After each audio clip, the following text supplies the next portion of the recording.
Good morning. So today's vlog is going to be about books and the joy of reading. Welcome back to my channel and thank you for joining me on an adventure. Good morning. So in this vlog, I am going to share things that I do in my classroom that pertain to reading, like getting my students to love books. And I had a little book bite bistro, which is like a book tasting, and it was just thematic, winter theme, and it had nothing to do with them reading on their level because I had all kinds of books in there. And they were just choosing it because it wowed them, it excited them, maybe it held some kind of interest, because not all children like to read. A lot of my students don't because they get anxious over it because it's been just about testing and scoring and what you need to learn, and you don't understand. And a lot of them say, I just don't understand. And I just want them to think, a book, and pick up a book and be all excited. I'm going to read a story. I can't wait. And I do have some children like that. I have one young man who is reading this really, it literally, when I put my hands to it, is a thick book like that. And he enjoys it. But we also, as teachers, have to use reading as, reading passages as a teaching tool. And I'm going to include some ideas that I did with that for a short fiction reading passage called Brown Onions, and just to give the children some experiences, because there were things in the short story that they didn't understand. There was a mention of a song, so I played that for them, and just what the idea of brown onions was.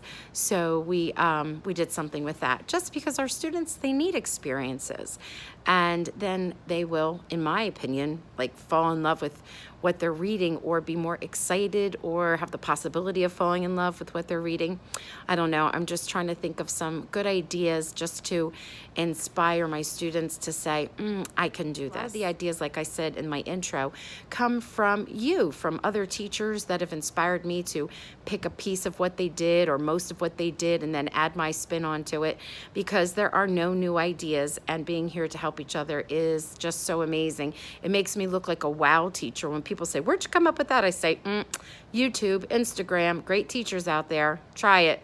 Okay, here we go. Okay, today is our book bite bistro, and we have a winter theme going on, and I transformed the room into a winter wonderland for a bistro. And let me show you my shirt.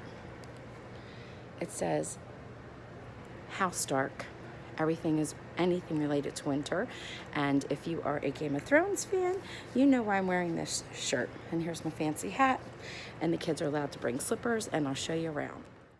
As the children arrived, I asked if they had reservations, and then I had them sit in the lounge area. And I already had the tables set up. So I would say, I have a table for 4. And then I'd call out their name and then send them to the table, where I had a pile of books waiting for them. And I had a special pencil, and I had paper look like a menu, but it is something really cool that I got from a teacher on Instagram, and I'll share that with you. So to make it look like a winter cafe, I went and put blue and white check tablecloths. They have vases, and in the vases was a blue rose that came out. You can't see it here. And candles were lit all around just to keep with the winter theme. There were blankets so they could cozy up in the lounge. Now this here is the resource that I bought from the Teacher Pay Teacher. It's from the Thrifty Coteacher, and I'll link it below. It's very good. And the resource has other things to it. This is just one little part. And the winter scene with the roaring fire comes from YouTube. Just put it right up on your smartboard.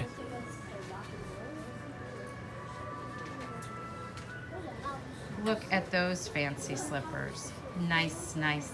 I think I see some more. All right, nice job, Morgan. I'm loving those. I think I see more fancy slippers. The children were really excited to sample the different books, and what really excited them was it was just because it was going to be for them to read independently. I wasn't going to score them on it. It was something that should have been of high interest, and those that chose picture books knew that they could then turn it in and get another picture book once they were finished. And as you can see, we have all kinds of books that were chosen, and they were so excited. Next is a short story we did, a close read on brown onions, and you can find it on ReadWorks. So it's a short story, and it's pretty cute because it's a story about a young girl and her father and their relationship.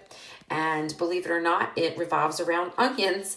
And what I love about it in the beginning is that the father jumps around and dances around in the kitchen to a song that doesn't have any words. And that's Green Onions by the band Booker T and the MGs, which is a real song. And it's instrumental and it's pretty famous. It often is a theme song for many different shows and movies and things. So I play it for them, and then they can experience it and feel it and hear it in their head, which is a good thing. Again, remember I said to make things interesting, we need to provide experiences for the kids. And I also bring in browned onions, and I let them try it if they want to. And the other thing that I love about this, by the way, is if you go down to the bottom, there's like a test or questions, however you want to do it, that go with this, but they're not like, just like random types of questions, or they're very rigorous and they're good. So it's a great assessment, and it's already made for you, and it's free. So I will link it below. What do you think of caramelized onions? It's delicious. It's delicious? Yeah. All right, can I zero in on what it looks like? Onion, baby. All right. Later that day, I had parents message me for the recipe. Their kids liked it so much. And this is the song, and I had it playing in the background for the children. I'm sure you recognize it. It's pretty cool. Because the children were excited by both of these activities, I consider it a success. Thanks for joining me on my adventures.